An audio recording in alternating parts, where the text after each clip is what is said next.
Christmas brought me home. The house held emptiness, save for Grandma eating leftovers. A note lay there. Spent your $8,500 loan on a family cruise. Take care of her, Grandma spoke. We'll fix this. I simply nodded. For days later, they were begging for it. I didn't knock. It was my parents' house, practically paid for by me, and I was meant to be home for Christmas as promised, as I always was. Yet when I pushed the front door open, the expected warmth and cheer vanished. The tree was lit, certainly. The cheap plastic star blinked, seeming to apologize, but the silence was oppressive. No voices, no wrapping paper, no cinnamon or burnt cookies, just the faint clinking of a fork against a plate. "Hello," I called cautiously, stepping in. "In here, sweetheart?" A voice drifted from the kitchen. Soft, tired, I turned the corner and found her. Grandma sat alone at the table in her knitted purple sweater, a plate of cold stuffing and half-eaten ham before her. I blinked. "Where is everyone?" She didn't answer immediately, offering only a sad, toothless smile. She slid a folded note across the table. Her hands trembled. I picked it up. No envelope, just a torn sheet of notebook paper. My name scrolled in black pen. "Spent your $8,500 loan on a family cruise. Sorry, take care of Grandma while we're gone. Love, Mom." I stared. Words stopped processing around loan and cruise. That money was for my dental surgery. I'd saved for over a year. Grandma watched me like a soldier observes a minefield, carefully, silently. "I guess," she said softly, folding a napkin, "I guess they didn't think you'd mind. They left yesterday," she added. I sat down hard. The seat felt colder than the room. "No warning, no phone call," I whispered. "Just took the money and left you here." She gave a dry laugh. "Oh, honey, you know they only call when they want something." I nodded slowly. My hands clenched under the table. This wasn't new. It was just louder. Grandma took a small sip of orange juice, looked me dead in the eyes, and said, "We'll fix this." I said nothing, but inside something broke, and something else, something much colder, began to grow. That night, Grandma went to bed early, tired, her hips unable to endure much more waiting. She kissed my cheek, patted my arm, and whispered, "You always were the only one who stayed kind." Then she shuffled away, the little limp she'd had after falling down the stairs 2 winters ago, the one no one else ever took her to rehab for. I sat alone in that house for hours. No TV, no lights, just that note, the loan, my money, the money. I worked night shifts for weekends, holidays, driving Uber, freelancing, skipping meals, skipping sleep. $8,500, gone, on a cruise. I opened the family group chat. Silence. Not even a Merry Christmas. I scrolled up. Mom's last message from November. "Don't forget to transfer the loan to Dad's account. We need to book before the prices jump." Loan. They never called it a gift. They knew it wasn't. I remembered Mom's voice pitching it. "It's just a short-term loan. We pay you back by February latest. You can always reschedule your dental thing." I nodded because that's what I always did. When they wanted money for Jacob's school fees, I nodded. When they wanted help with Dad's gambling debt, I nodded. When Kelly needed rent after she quit her job, aka because her boss was mean, I nodded. I always nodded. If I didn't, I was selfish, ungrateful, unhelpful.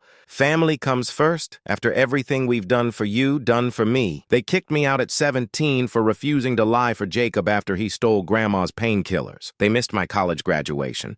Too busy helping Emily move in with her boyfriend. They forgot my birthday 3 years straight. But money? Suddenly I was family again. By the next morning, I had answers. Not just a cruise. The majestic Aurora, a luxury ship sailing the Caribbean for 10 days. Suite deck, private butler, infinity pool, gourmet food, $3,000 per person. 4 of them. I know because Emily posted on Instagram, forgetting to block me. 4 of them in bathrobes, clinking champagne glasses. Caption, "Finally, some peace away from all the leeches and negativity." Leeches, I laughed. They used my money, abandoned Grandma with leftovers, and called me a leech. That snapped the last wire. No sadness, no anger, just focus. That evening, Grandma found me in the garage, hunched over Dad's old filing cabinet, surrounded by papers, bills, old records. She watched silently as I flipped through decades of lies. "I need to know everything," I told her. "Where the money went, what they did, who was involved." She sat beside me, pulled out a faded notebook, started flipping pages. "Let's start with 2016, she said. "That's when your mother took my pension login. By midnight, we had numbers. By the next day, a plan. They rolled into the driveway like royalty. The same people who left me and Grandma with a note and spoiled Clee-Law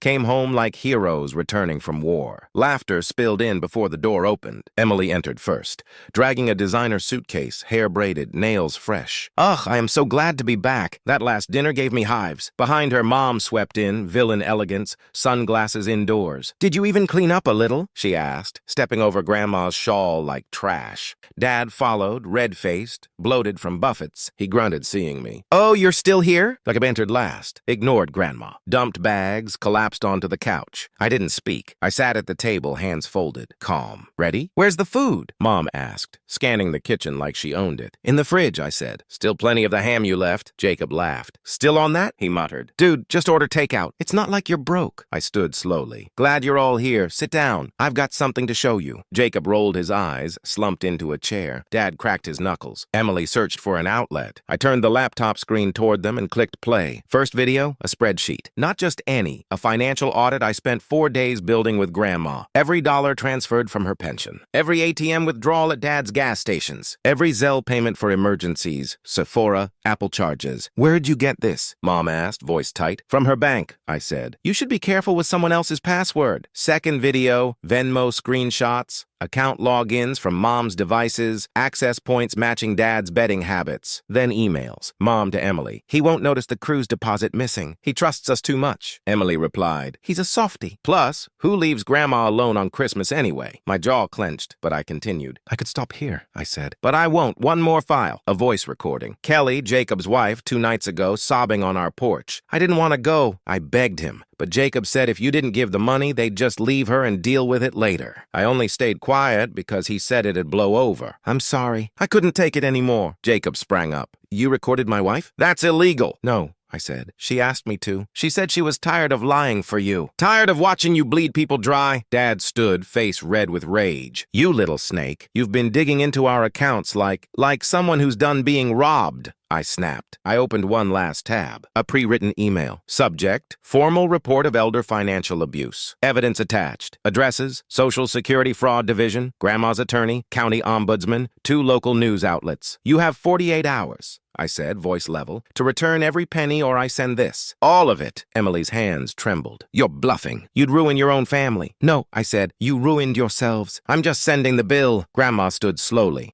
She hadn't spoken. Now she walked to the head of the table, put her hand on a chair back, and said, "I raised 3 of you, fed you, changed you, protected you. When I couldn't walk, you left me with frozen beans and moldy pie while you sipped champagne on stolen money. You're lucky it's him coming after you, because if it were me alone—" She trailed off, but the room was silent. The message was loud. Dad muttered and stormed out. Emily cried, tried to hug Grandma. Grandma turned away. Jacob just glared at me. "You're not family anymore?" I smiled. "No, I'm finally free." They didn't believe I'd do it. Thought I was bluffing. Even after the email, even after Grandma's quiet, ancient rage, they thought they could outwit me, manipulate me, wear me down. But that version of me, the quiet one who nodded and paid and said thank you for crumbs, died when they spent $8,500 on pina coladas and a cruise buffet. The first 24 hours were silent. No messages, no apologies, just Grandma and me in the 2 quiet house eating microwave oatmeal, checking the bank account. Nothing came. Day 2, I sent the email, files, screenshots, recordings dated, to state authorities, CC'd every news desk within 100 miles. At 6:13 p.m., the response, "Thank you for your submission. A case has been opened." Day 3, it exploded. Jacob panicked first. 12 missed calls, texts. "We didn't mean it like that. You're destroying your own family over money." Then Mom's classic, "You're being emotional. Please take the post down. We'll talk." I forwarded every message to Natalie, my attorney, cold as a surgeon. She'd been working with Grandma's legal counsel since Kelly's confession. By noon, Natalie sent official letters of intent to sue, not bluffing. Charges: elder financial abuse, unauthorized access, misappropriation. Amount owed with interest and damages, $14,322.85. That night, Mom showed up. No makeup, hair pinned back sloppily. "Can we talk?" she asked, voice shaking. I crossed my arms. "Only if you brought a checkbook?" She pulled out an envelope. Inside, a cashier's check for $8,500. My loan. "No interest?" I asked. "You're lucky to get this," she snapped. "We're being destroyed by this mess. You created it. You're turning your back on your own mother." "No," I said, stepping outside and slamming the door. "I'm finally turning my back on a thief." Later that week, Emily called from work, crying. The article had spread. Family steals disabled grandmother's pension, abandons her at Christmas. Grandson fights back, 42,000 shares overnight. Her employer didn't appreciate the press. Her name was in every screenshot. Her leech's comment was a meme. "I'm getting fired." "Do you have any idea what you've done?" "Return the favor," I said. "Now pay your share." She did in 4 installments. Proof each time. No shortcuts. Jacob was last. First, he acted untouchable. My boss doesn't care. Bragged on social media. It's all fake anyway. Then Kelly left. Filed for separation. I won't let the kids grow up in a house where lying and stealing are the norm. She called me. I'm sorry it took me this long, but I've seen who he really is. I asked if she needed help finding a place. Only if it comes with no strings attached. I smiled. Then yes, because you did the right thing. 2 days later, Jacob showed up. Unshaven, tired, furious. You fool! You ruined everything! No, I said, handing him a legal letter. You did. Natalie had just filed for wage garnishment. He tried to tear it. I didn't flinch. Pay every penny, I said, or we freeze your accounts. I'm not bluffing. Ask him. By the end of week 2,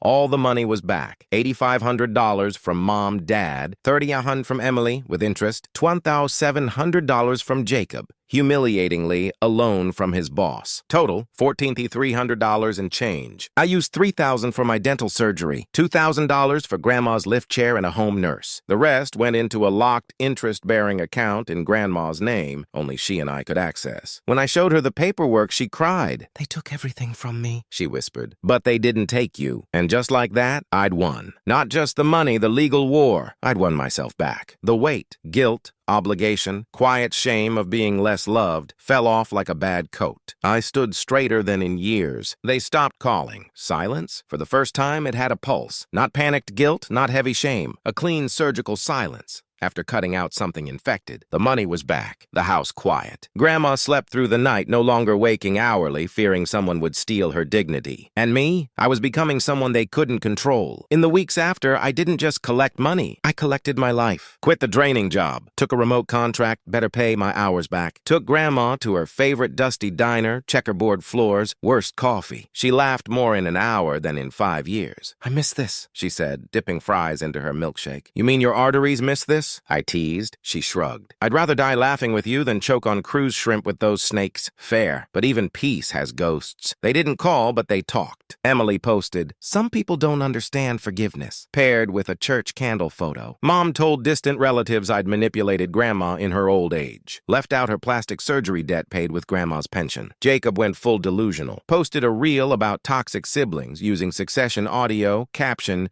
some people would rather see you fall than rise with you. I laughed for 10 minutes. Rise with you? You tried to burn me alive and dance in the ashes. They wanted to rewrite the story, but I had the receipts. No going back into the shadows. 3 weeks later, the grocery store with Grandma, pushing her cart, filling it with soup and ginger ale. An elegant woman approached. I'm sorry, she said. Are you the one from the article? I tensed. She smiled. The one who saved his grandmother? I guess. Yeah. She looked at Grandma, then me. I just wanted to thank you for standing up, for not staying quiet. They did the same to my mother. No one fought for her. I wish someone had. She touched my arm softly, then walked away. Grandma stood frozen, hand on soup cans, tears welling. I didn't think anyone saw us. They do now, I said. That's when I knew it wasn't about money, revenge, proving I wasn't a loser. It was about telling the truth out loud. Finally, the best part, I was done explaining. No more screaming. The truth was out there, dragging their names like a bag of trash spilling open. Every post reminded people. Every lie got corrected in the comments. Mom tried rebuilding. A YouTube cooking channel, Cozy Kitchen with Carla. First episode comment, did you pay for that oven with stolen retirement funds? She deleted it in 2 days. Jacob tried a new job, failed the background check. The garnishment orders scared them off. Oops. Emily vanished, resurfaced as M Life Reset, yoga pics, inspirational quotes, cutting out toxic people. Hilarious. I didn't cut her out. I exiled her. Months passed. I moved to a new apartment, quiet, clean, secondhand furniture. I chose myself. Nothing they picked, nothing they touched. Brought Grandma, 1 bedroom for her, 1 for me. She decorated hers with old photos and a blanket she crocheted in '93.